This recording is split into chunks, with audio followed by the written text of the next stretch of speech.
Тор появился в жизни Андреаса неожиданно. Мужчина, бывший военный, уставший от суеты и тяжелых воспоминаний, переехал в небольшой дом у леса, мечтая о покое. Городская жизнь с каждым годом становилась все менее выносимой. Шум, суета, люди, торопящиеся мимо, не глядя друг другу в глаза. После службы он хотел только одного — тишины. Дом у самого края леса стал его убежищем. Утренний холодный воздух, крики сов ночью, треск сучьев под ногами — все это казалось куда живее и честнее, чем любой шум мегаполиса. Но одиночество все же подкрадывалось. Незаметно, тихо, как снег, ложащийся ночью. И тогда один из старых сослуживцев подарил ему щенка. Немецкая овчарка — мохнатый клубок с лапами, которые казались чересчур большими для его тела, и с глазами, в которых было что-то не по возрасту взрослое. Андреас посмотрел на него и все понял. Это был взгляд существа, которое знало, что ты один и что теперь ты не один. Он назвал его Тор в честь северного бога, но вскоре понял, что имя больше подходит не грозному, а благородному защитнику. Тор рос быстро, был умен, послушен, сообразителен. Он понимал не только команды, но и настроение хозяина. Когда Андреасу было плохо, Тор просто садился рядом, молча, не требуя внимания. Он был рядом, и этого было достаточно. Каждое утро они вместе гуляли по лесу, зимой по хрустящему насту, летом по мягкой мху. Тор чувствовал лес как родной дом. Он замирал, когда неподалеку пробегала лиса, настораживался при запахе чужаков, но никогда не терял спокойствия. Он был идеальным компаньоном. Когда Андреас построил для него будку, это была не просто будка. Он вложил в нее душу. Конура получилась настоящей мини-хижиной: утепленные стены, прочный деревянный пол, мягкая подстилка, навес от снега и даже маленькое окно, закрывающееся ставнями. Андреас не хотел, чтобы его пес мерз зимой.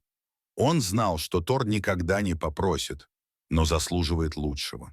И Тор действительно принял подарок с достоинством. Он не прыгал от радости, не лаял, просто вошел в будку, лег, положил голову на лапы и посмотрел на хозяина с тем же глубоким, спокойным взглядом. Словно сказал: «Спасибо, я это ценю». Все шло хорошо до декабря. Первый снег выпал рано, еще в начале месяца. Мороз крепчал с каждым днем. Будка оказалась как раз вовремя. Но однажды утром Андреас заметил странное. Тор не спал в своей будке. Он лежал на снегу у входа, свернувшись клубком, голову положив на лапы. Было холодно, ветер резал щеки, но пес не уходил. Андреас обеспокоился. Он подошел ближе, и Тор поднялся.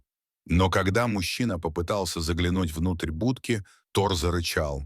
Тихо, но настойчиво. Он встал между хозяином и входом, его тело напряглось. Это был не обычный лай или игра, это была защита. Андреас отступил, не желая провоцировать пса. Но на следующее утро ситуация повторилась. Тор не пускал его к будке, рычал и смотрел с такой мольбой, словно умолял: «Не подходи, доверься мне». Андреас был в замешательстве. Он не мог понять, что происходит. Что может быть внутри? Забрался дикий зверь? Или Тор сам устроил там какое-то тайное убежище? Он решил пойти на хитрость. Нарезал стейк, любимое лакомство Тора, и вынес во двор. Тор завилял хвостом, увидев миску, но когда Андреас попытался увести его от будки, замер. Он посмотрел на будку, затем на хозяина, словно пытался понять, можно ли доверять. В конце концов, искушение победило.